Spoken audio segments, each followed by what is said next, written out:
All right, good evening. Welcome along then, SAFC Fan TV for another Thursday night live with the lads. Joining myself, Philly. Tonight we've got Michael Bowers.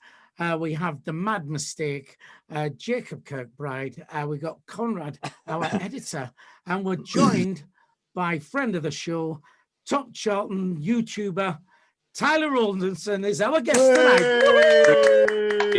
Hi, Tyler. Thanks for having me on.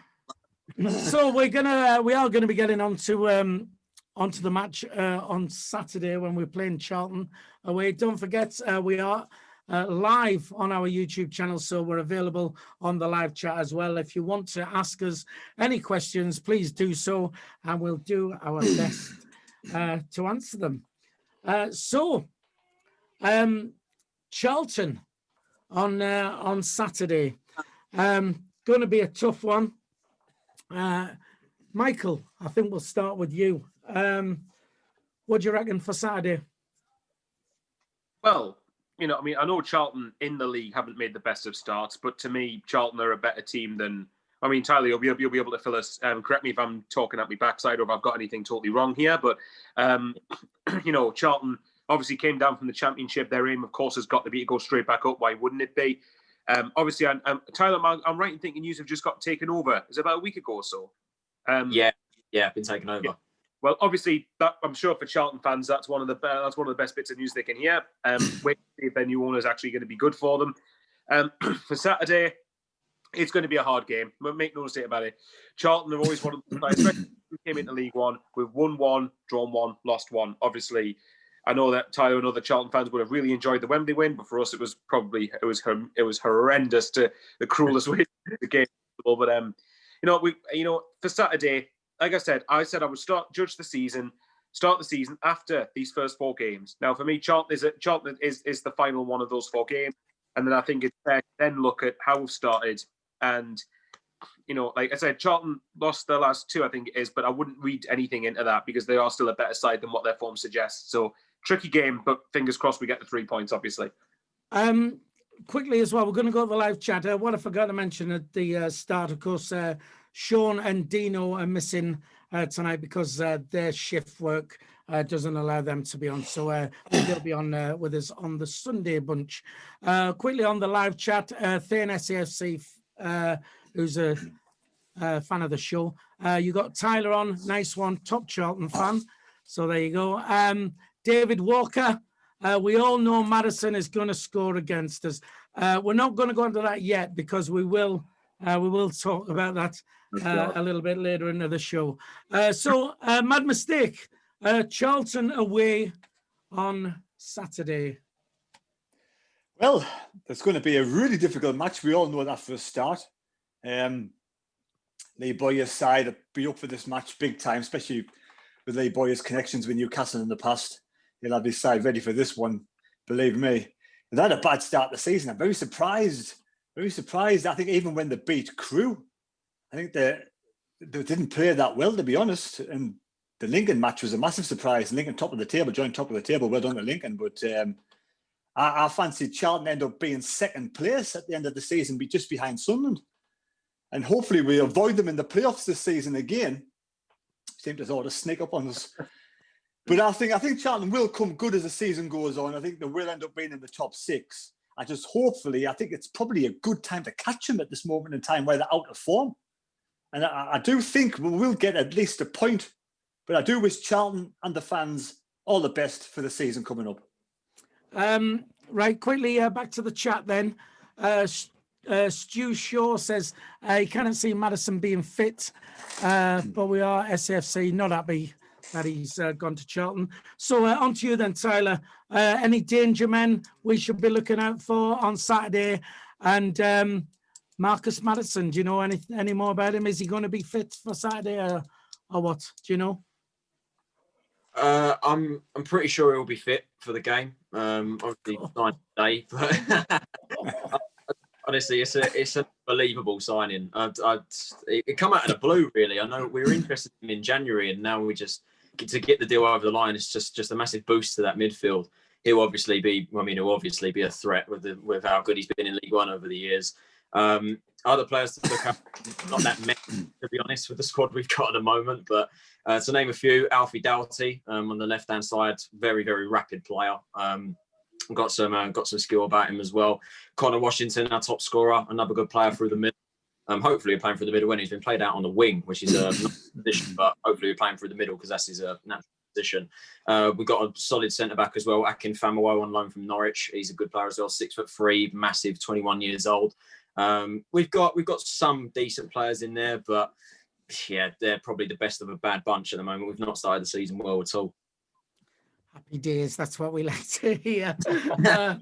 Because we all know you. I mean, you're going to be up there or thereabouts at the end of the season, and I agree with the mad mistake. I think it could be a good time to play with you not having the best of starts. On to Conrad then. Conrad, Saturday, what do you think? Well, it was funny you say that. Oh, it's a good time to play them at the moment. I always think when there's a team off form or a striker who's not scoring, they always seem to break that ducks playing us. Yeah. It always is. It's always the way. So I'm not sort of sitting there going, oh, I'd love to play. I'd almost want to play them while they were in form so we knew what we were dealing with and sort of at their best kind of thing. But I don't know. I'm like Terry. I'd be happy with a point because our start of the season, what's that? 3 of the promotion lot with us, Oxford, Peterborough and Charlton. I'd like to think we're one of them anyway. But like 3 points, is it 8 points all that would be if we got them all together? Yes. 8 points from the first 12. I'd be happy with that moving on to the next month there. Right, okay. Quickly onto the live chat again.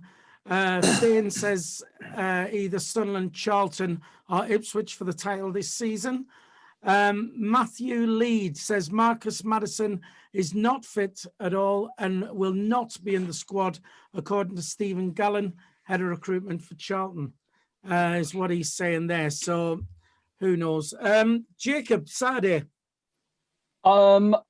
Despite their start to the season, I still think it will be a difficult game whenever we come off it, particularly when Lee Bowyer's in charge. You know what he's going to do. They're out of form, but he'll get his players truly rattled up to play us. That's what he did. He done that for the playoff final where Charlton got their tactics spot on. They took advantage of our tactics that final where we were sitting deep with the ball, particularly in the second half, and we can't afford to do that on Saturday. I think we have to go at them from the off. We do lack a lot of pace in the side at the moment, but one positive I can take from the way we're playing right now, we do look very organised, particularly with this back 3 system, Bailey right at the heart of it, what we're playing at the moment. So we have to be very cautious. I think if we are going to win the game, I think it will be like a sneaky 1-0 victory, something like that. But I think this is a game we need to win. We have to take advantage of us. We didn't play well against Peterborough, but at the same time, I think now, considering this is our 3rd season in League One, it's all about a results business. So if we win against Charlton on Saturday, then it's a better start than what we had to the beginning of last season. And that is something we need to take advantage of, considering Charlton's start to the season. So difficult game, but I feel it's a game we need to win. All right, on the chat again, the live chat, fans react, which is Mackham Tweets, says he's predicted the last 2 Sunderland games correctly on his video. So he's saying, get your bets on, lads. Charlton 0, Sunderland 2 is what he's saying. So that brings us on to predictions then. Let's see what your prediction is. A score prediction for Saturday. Tyler, we'll let you kick this one off. What do you think? The most optimistic I can be from a Charlton perspective is a 1-1 draw. I can't see us winning the game.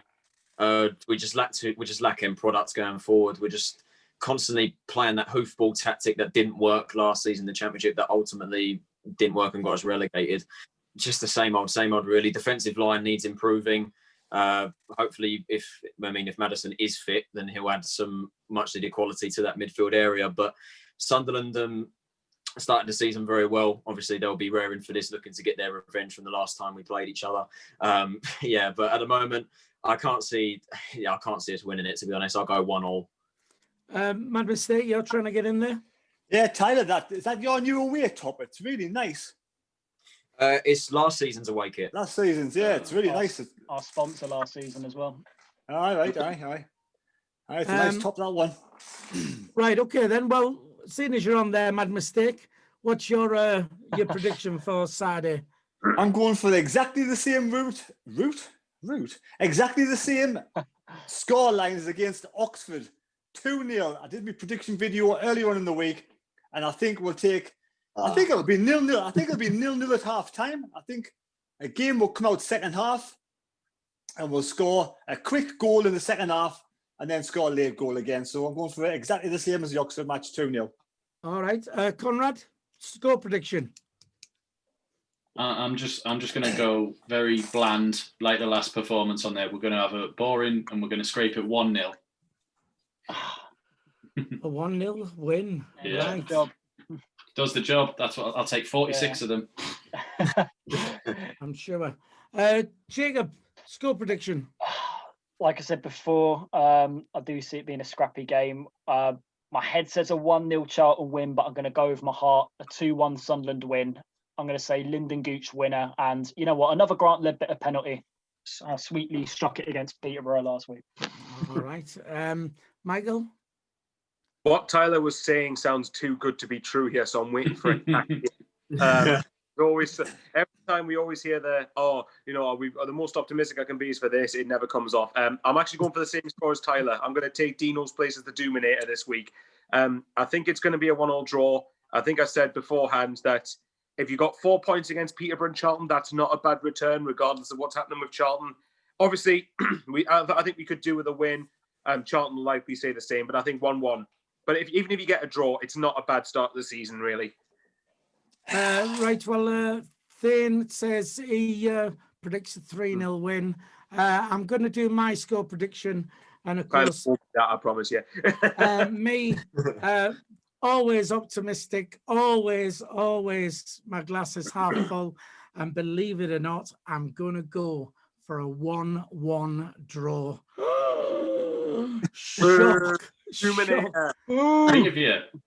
you on 1-1. Yeah, well, I'm just a Jack Ross special. The thing is, I'll be more than happy with a 1-1 draw at Charlton. I think Conrad, you make a very good point. Yeah, you make a very good point that if people have got a losing streak and whatever, it always against Sunderland that it'll change. That could break that. So always happy. I'll be happy with the 1-1 draw.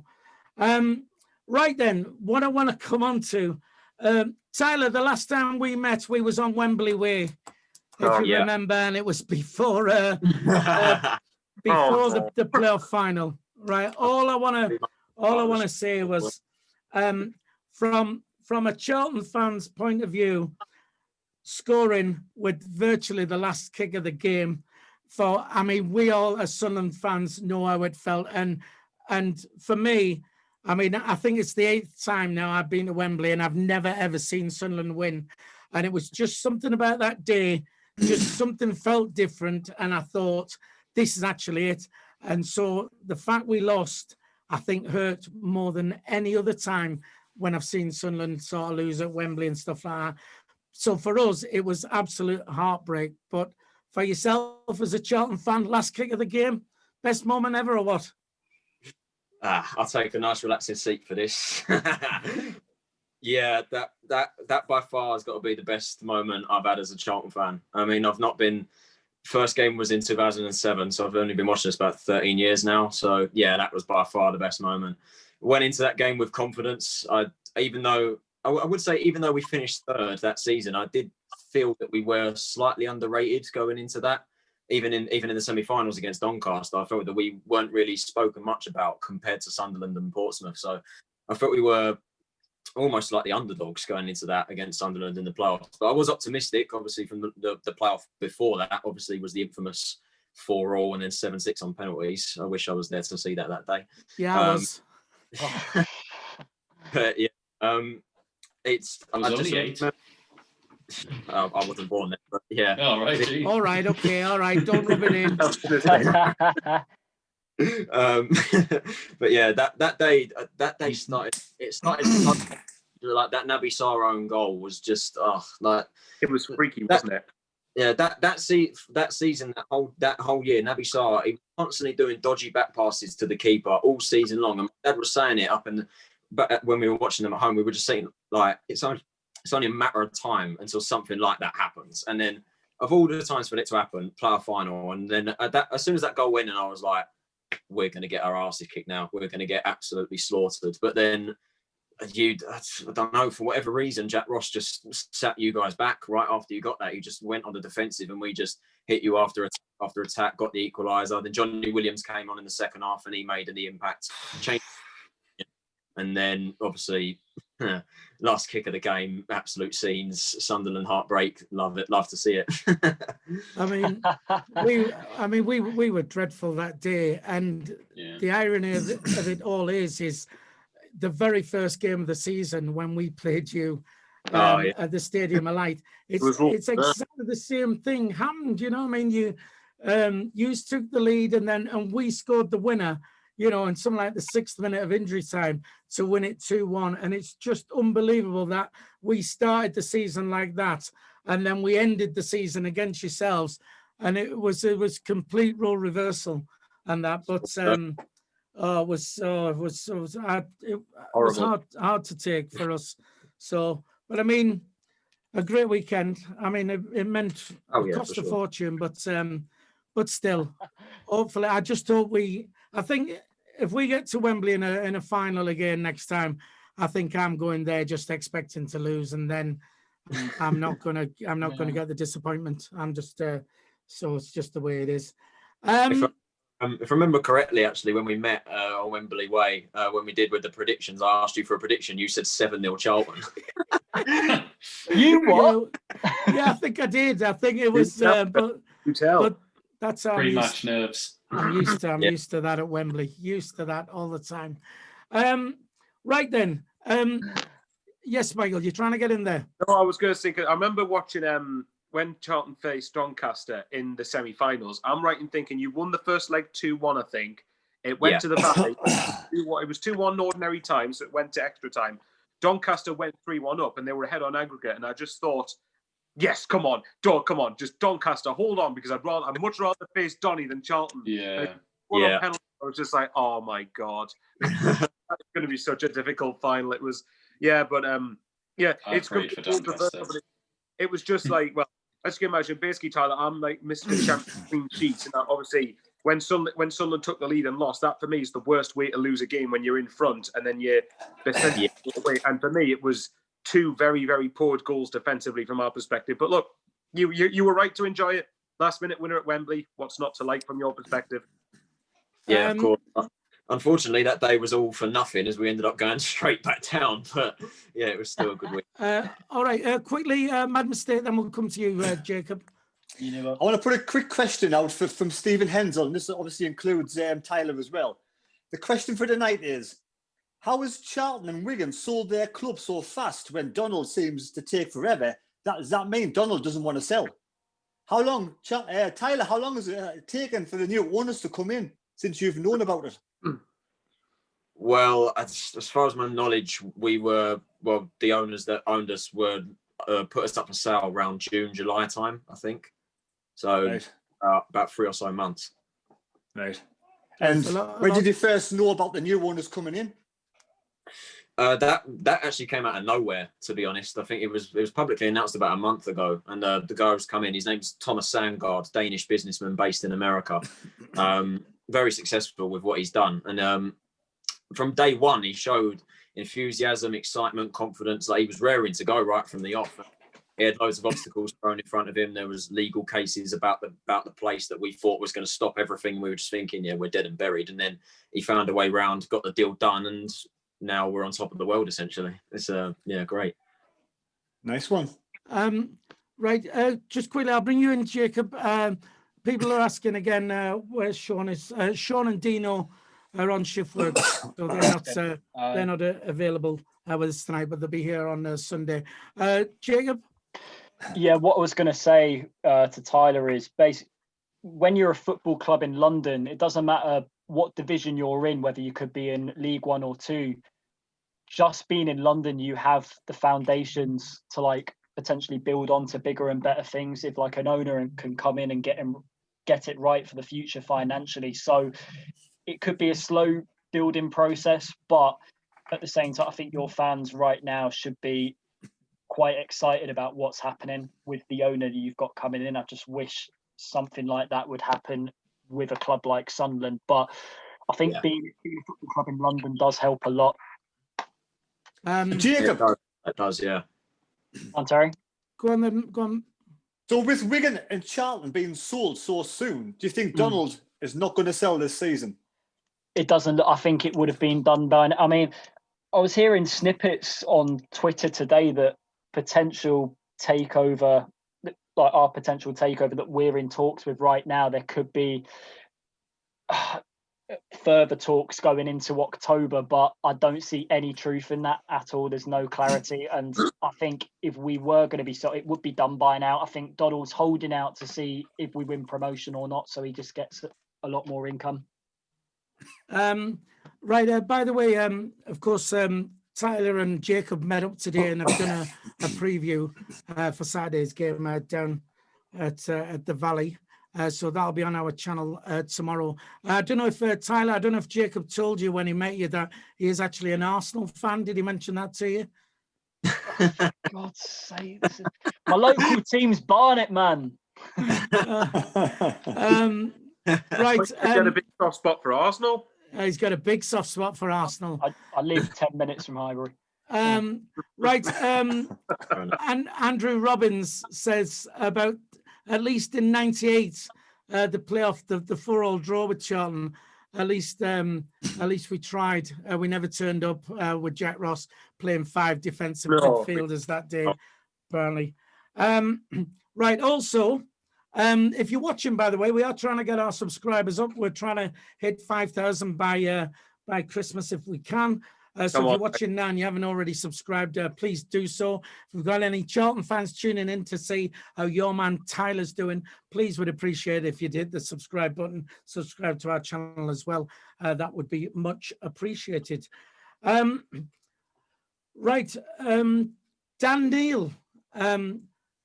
He's one of Tyler. He's one of our younger members of the squad who's been playing. He's been playing pre-season for us, and he's sort of shone, and then seems to have been cast aside, and we didn't know what was going to be happening. But apparently, he's signed a 3-year deal. So, what do you think of that, then, Michael? Well, I think we were talking about it in the WhatsApp chat throughout the week. But well, the big issue is Phil Parkinson going to bother to use him? That's the big thing. Like, you know, we've said constantly, for example, getting Will Grigg on fire, which we should be expecting, given what we paid for him. We should be expecting him to be scoring loads of goals. And Dan Neal has been one of the players that Man Mistake has said that's been able to give him that direct service.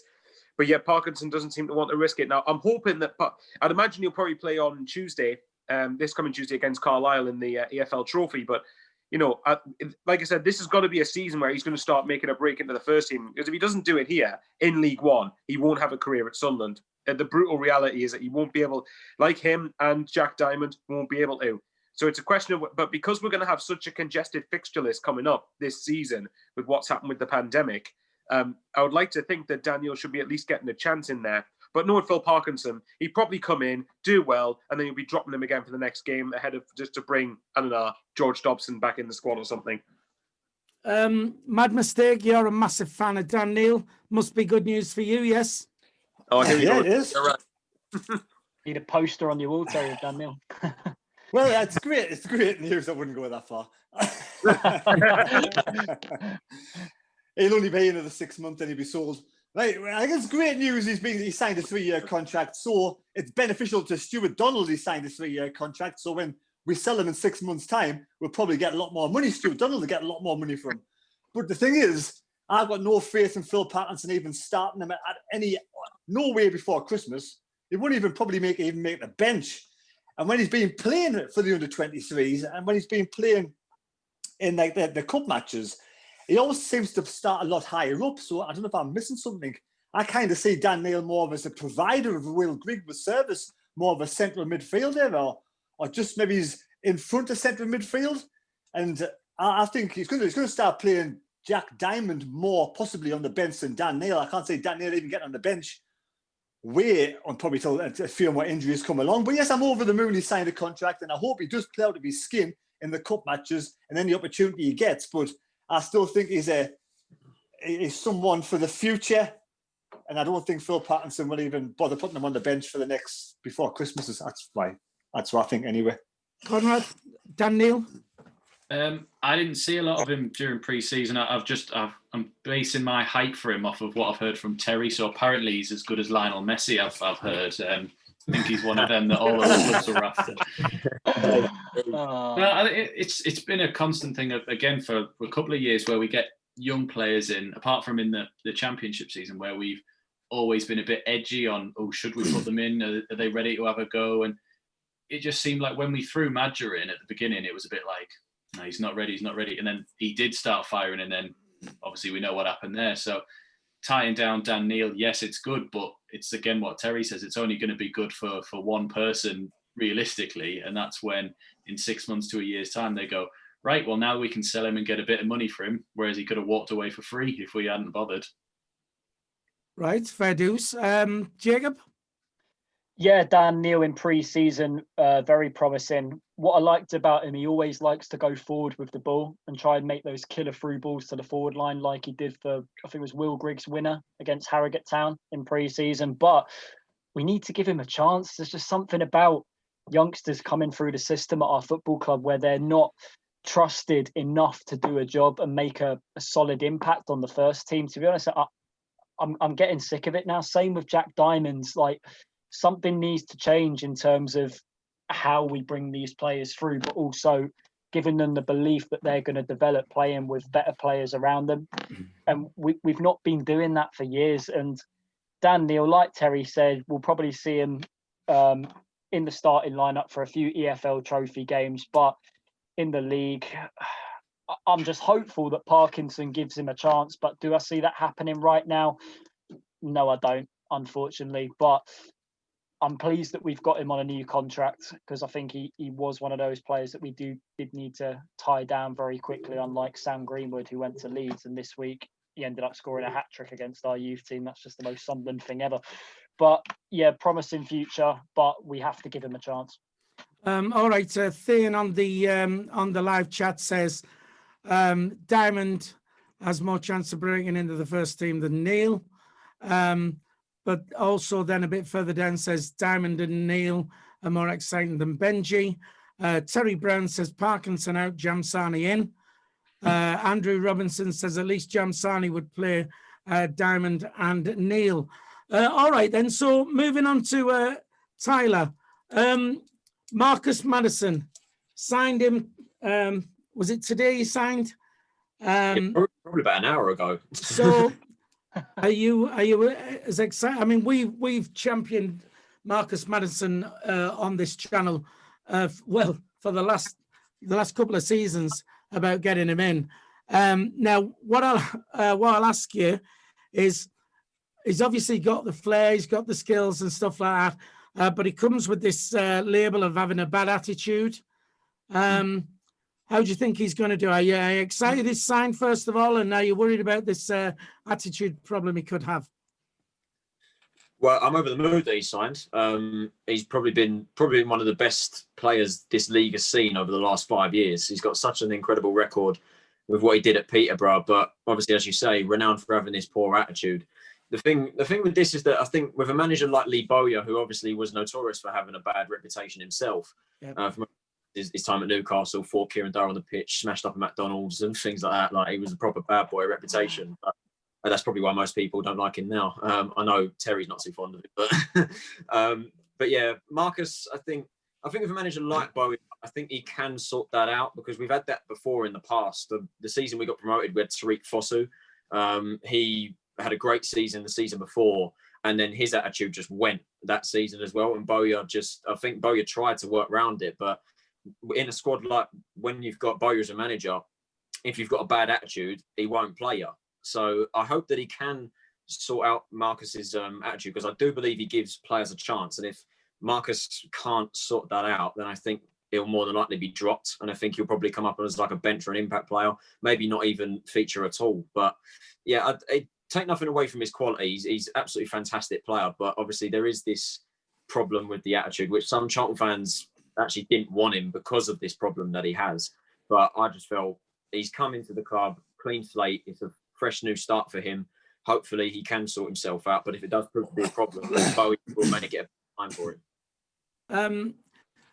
We were all like hoping we would sign Maddison, and it looks like the club were just not interested in him, because he made the right noises saying that, you know, he's a Sunderland supporter as far as we're aware. He was waiting by the phone and what have you. But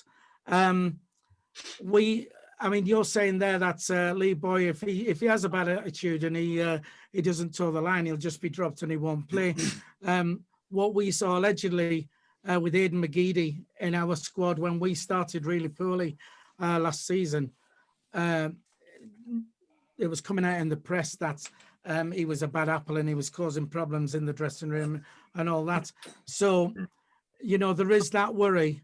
I'm trying to put a bit of a jinx on Marcus Maddison because we are so jealous that you've got him.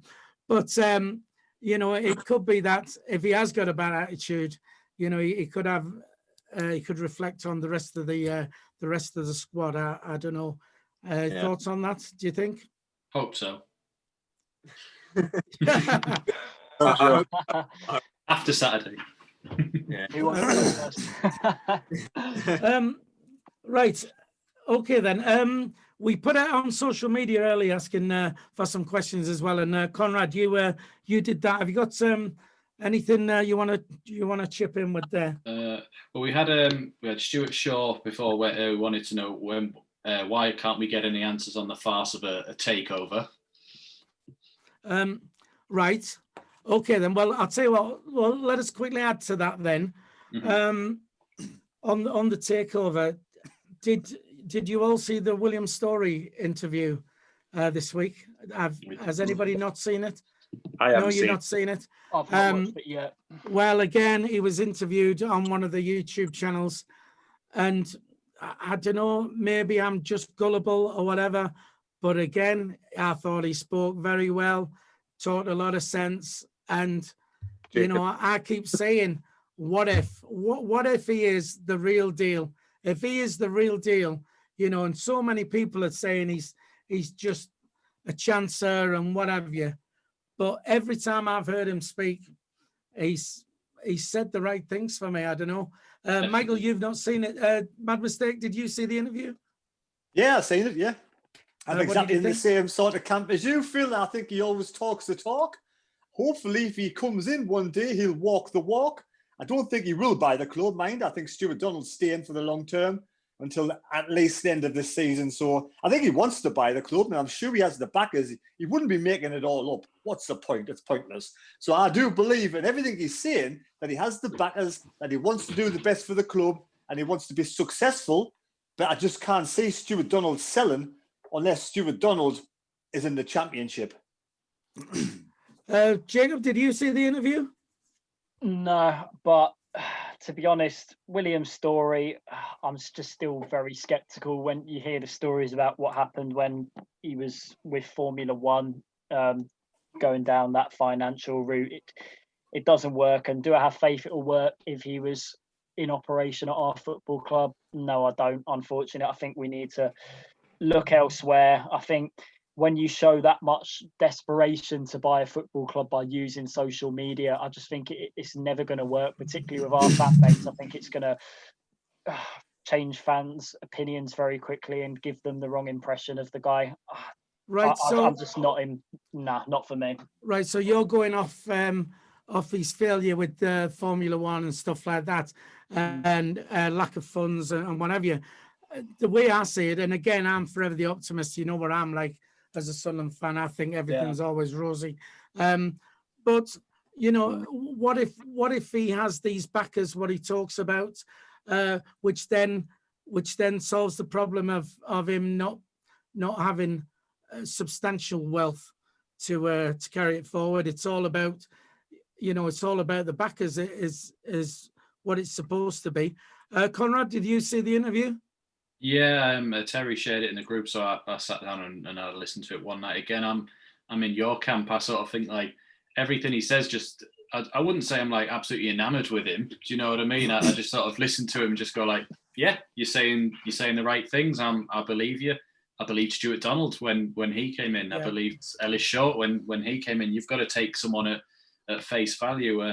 A lot of, I mean, I know I hear about all this, the stuff at Formula One. Does anyone actually know what happened there? Because it just seems to be a dispute between two people, and that he went, all right, well, I'll just leave it then.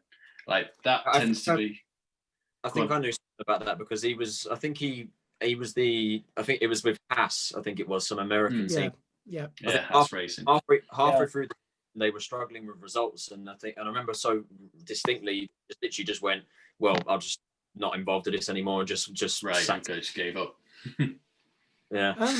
It's just as though everybody wants to say, if it doesn't come off and it is all just hype, loads of people want to say, I told you so, and all that. And I just can't get away from the fact, what if he is the real deal? Yeah. And I mean, fortunately, he's obviously a strong character, and fortunately probably won't be put off with the way people are being, whereas a lot of people might be put off with them. Jacob, we'll go to you and then we'll come to you, Michael. Jacob? Well, I'm sure I heard on the radio saying that I think he's a West Ham fan. That's what I heard from somewhere. But what I don't like, I've seen particularly a few tweets of his, he's not afraid to have a go at a few of our fans on Twitter if someone doesn't agree with his points. I think he likes to bite back a lot, which I think is never going to work well. I think you just have to show a little bit more professionalism if you want to buy. Yes, I agree. I totally agree with you there. I know Sean voiced his opinion with it, where he said, well, he's been slated so much by so many fans. If he is the real deal, right? Just imagine yourself if you was the real I am, and you was trying to buy the club for the good of the club and the fans and all that, right? And everybody was, before you even got in there, was going, you're a liar, you're this, that, and the other. Eventually you're going to snap. And I agree. You've in that position, you do have to be professional, but every now and again, somebody does snap. Michael, you was trying to get in there. Yeah. What was he saying in this interview this week? What was the general? The same as before, just repeating. Business. No new information. He's still under NDA, but a lot of just, I've got a plan. I've got backers.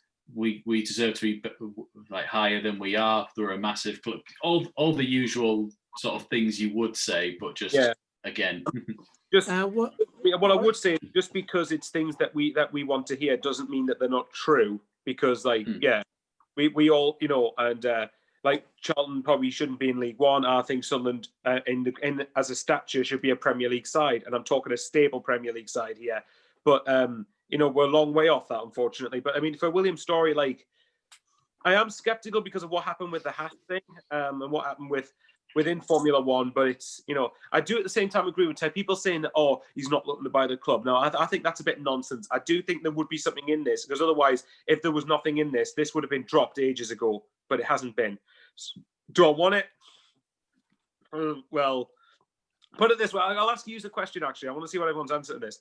If it became a choice between William Story taking over the club with these backers and say they're good backers, or keep Stuart Donald, what would people pick?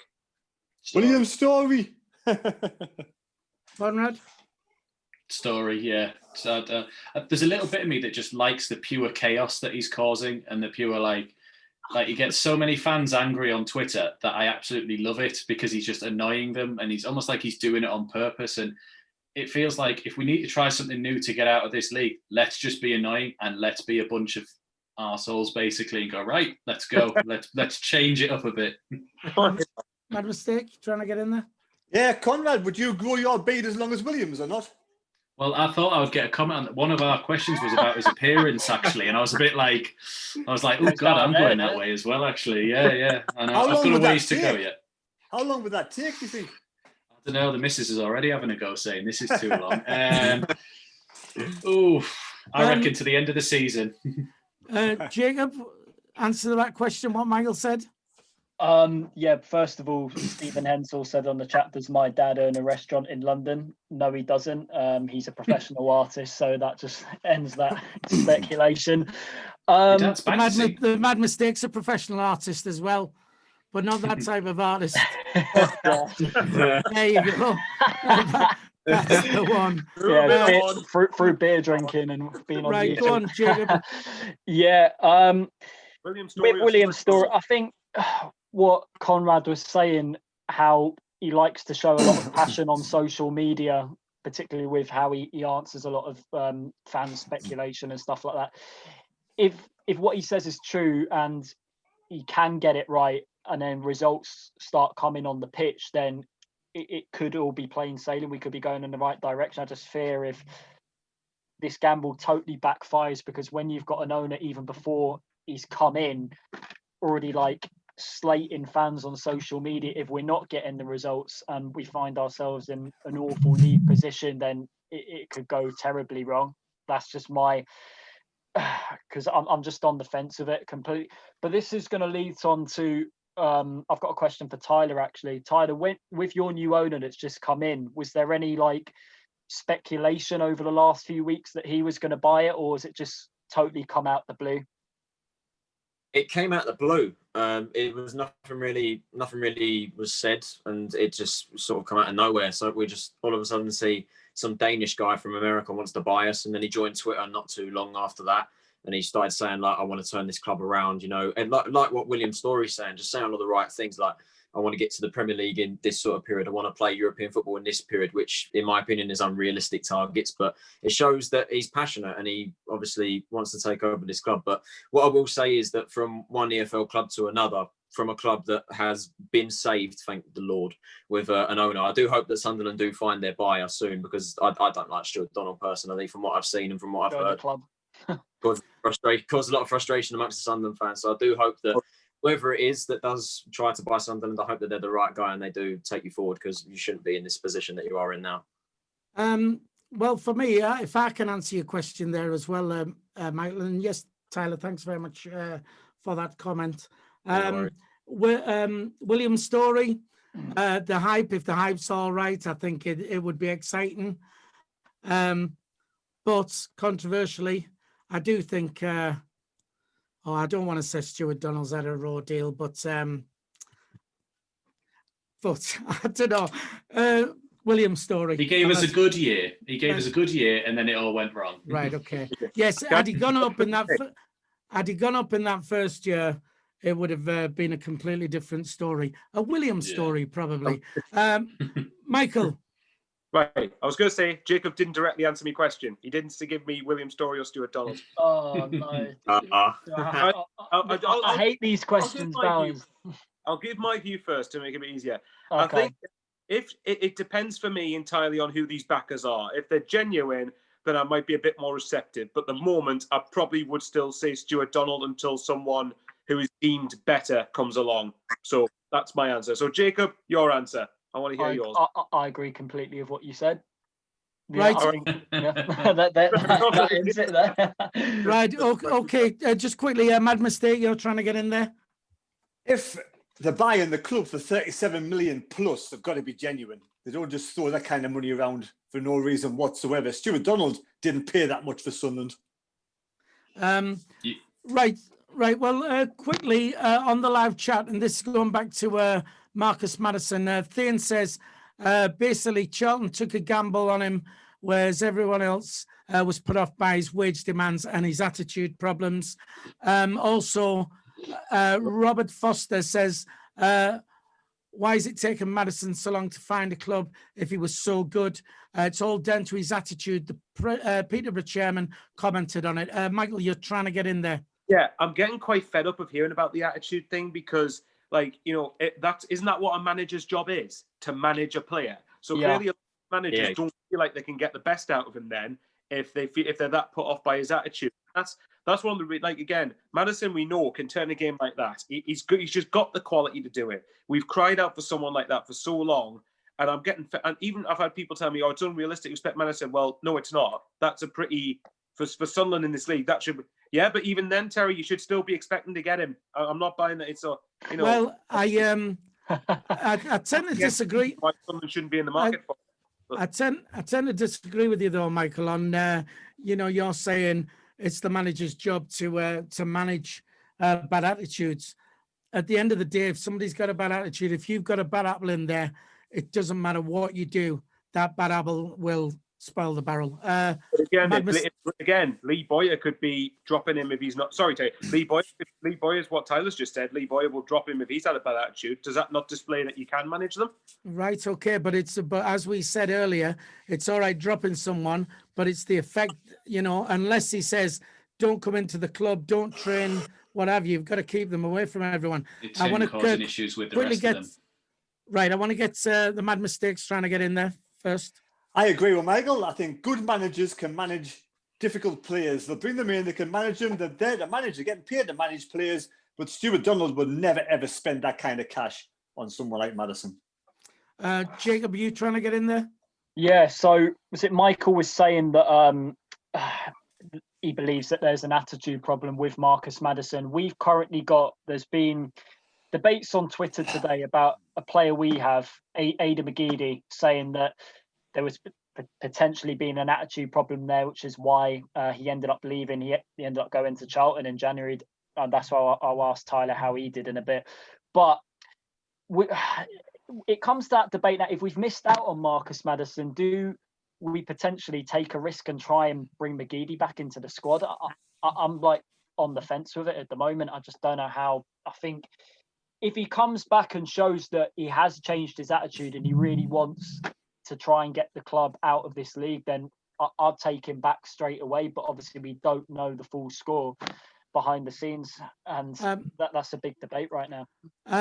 Right. Well, with the William Story thing as well, in the interview, the guy interviewing him did push him on his backers were and stuff like that, and was trying to work out, because one of them's I think he said a property developer, a massive wealthy bloke who's a Sunderland supporter, so was trying to sort of work out who that was. Mackham tweets on the live chat here, says William Story backer equals Bernie Eccleston. Interesting. Could it be not? Nigel Dunn, friend of the show. Hello, Nigel. We wanted to see Maddison play at the Stadium of Light this season, but not like this. So a quick question to Tyler. Winning in League One week in, week out, or getting beat in the Championship, what did you prefer? What would you prefer? Winning week in, week out in League One, 100%. I still remember from the Championship season, we started so well, and then we just got battered week in, week out. Just so much, just mediocre football, injury crisis. I'd much rather win week in, week out in League One. Like, the season we got promoted, we were slapping teams about like there was no tomorrow. Like beating Rochdale 4-0, Scunthorpe 4-0. I was having a great time, but then we get to the Championship and we just went to mediocrity, to be honest. But it's I'll come to you in a sec, Michael. It happens a lot though. Teams go up and they have a great start. I mean, it happened. I liken it to like when Blackpool got promoted to the Premier League and they started and they were beating Liverpool and everybody. And in the end, the team seemed to get found out and went down. Everybody aspires. I mean, we dream to get promoted into the Championship. It's that thing of if you get promoted, we know, if we don't get investment in our club, if we go up, we're coming straight back down. Michael, you're trying to get in there? Yeah, I was going to ask Tyler about this, because obviously I'm sure at the start of the season, Charlton did really well. And I'm sure at one point you were in the top 6 of the Championship. And I'm talking like a good way into the season. It was like a third or halfway into a third into the season. What happened? Like what happened in the second half of the season that made that that caused that dip so massively? Because I was shocked that you got relegated from that position. But yeah, start of the season we were flying. We were second in August. We were in top 6 by September. By October time, we were sitting in 10th, which is, even when we were in that position, we were thinking like we definitely should not be here. I mean, everyone was saying we were favourites to go down, and we were defying the odds. And then the game that changed it was Bristol City away. We got a double injury in the space of about 3 minutes. 2 of our midfielders got stretchered off. And that then sparked an injury crisis like we've never seen before. Like 14, 15 senior players out at one time. Like at one point, I think our whole attack line was gone. Like Dale Taylor, Macaulay Bond, Chuck Sanike, all injured at the same time.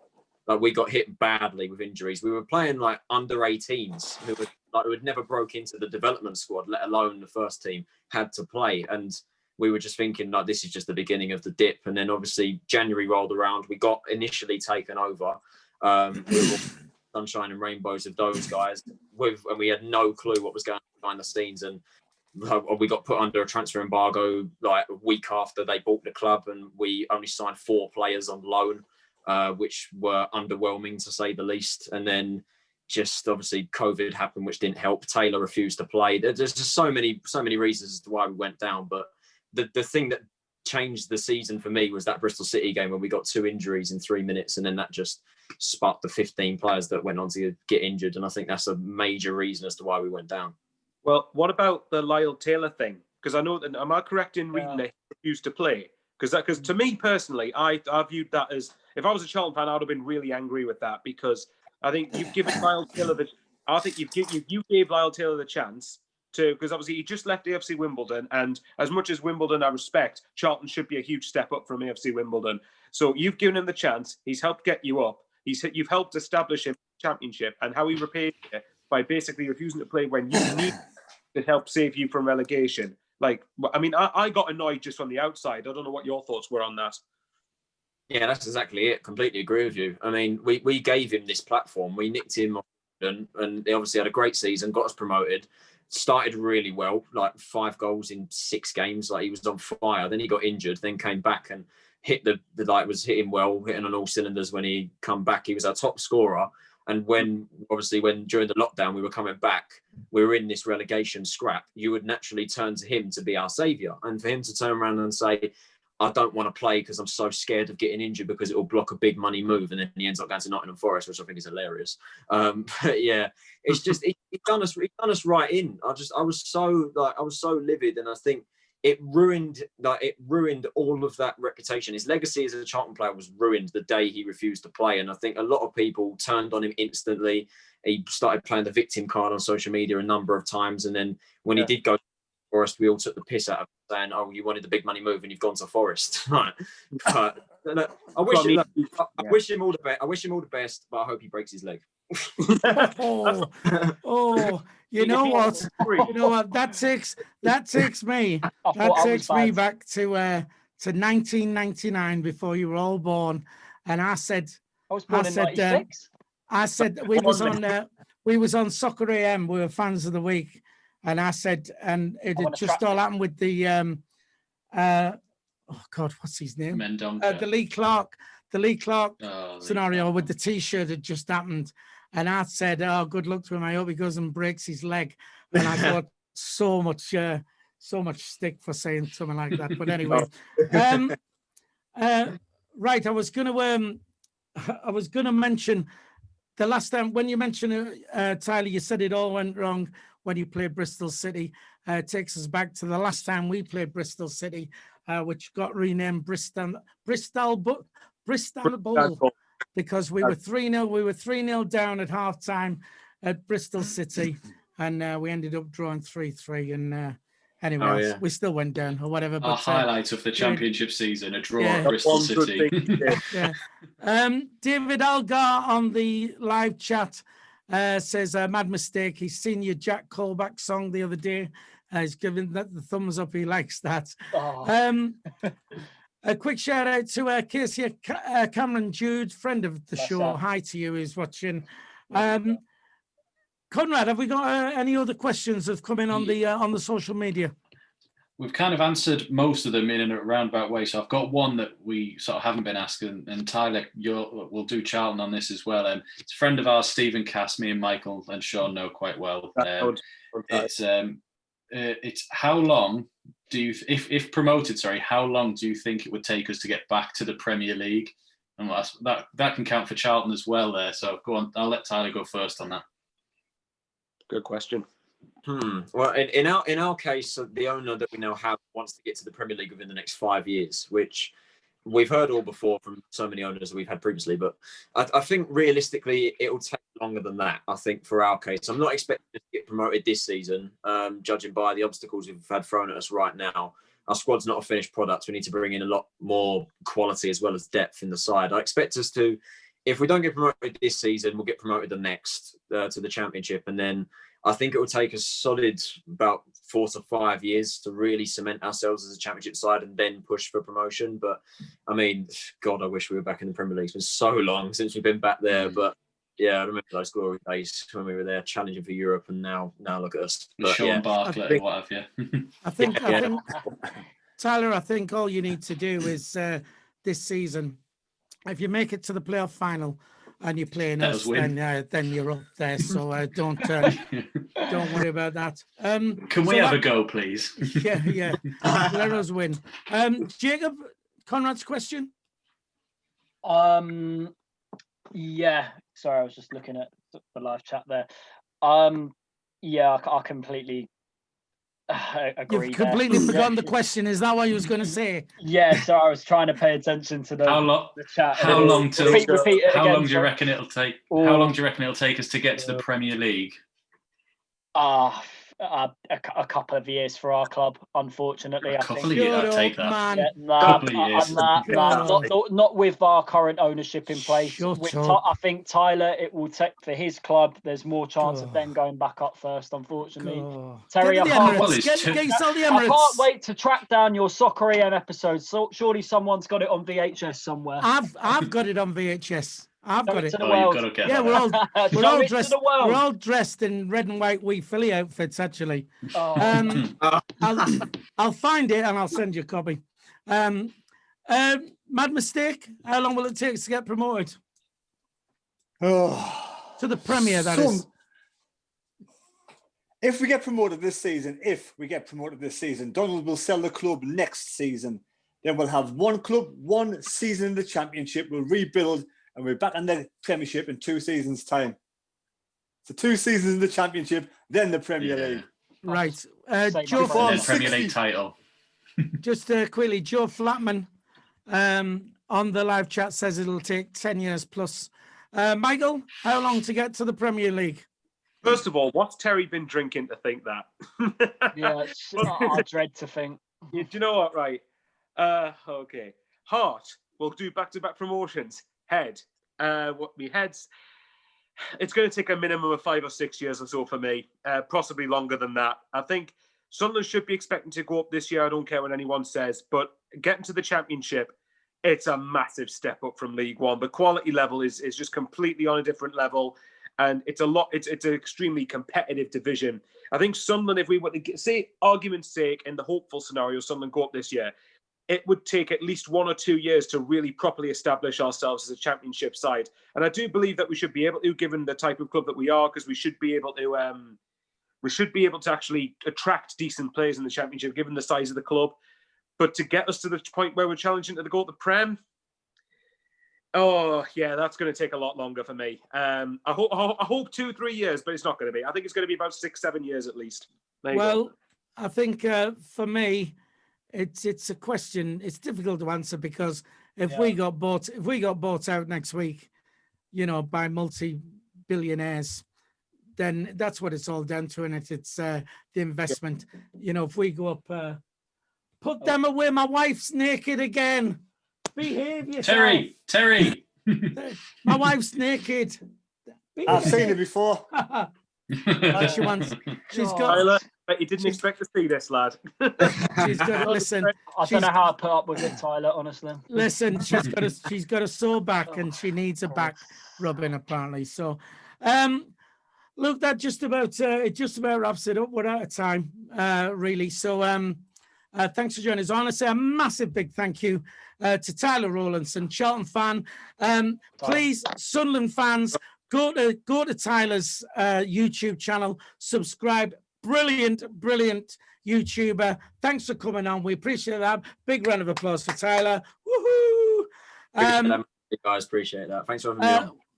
Cheers, mate. I want to say a big thank you to Conrad. Conrad's our editor who does a lot of editing on the channel for us, for standing in. Thanks for coming on, Conrad. Thanks to Jacob. Thanks to the Mad Mistake, Michael Bowers, myself, Philly. We will be back on Sunday to do the Sunday Bunch to discuss Sunderland battering Charlton down at the Valley. We hope. So we'll be back then. Don't forget, please like, and if you haven't subscribed yet, please do so. If you already are a subscriber, tell your friends, tell your family, hit the subscribe button if you do that. And we will see you all on Sunday. So we'll see you then. Thanks a lot. Bye-bye.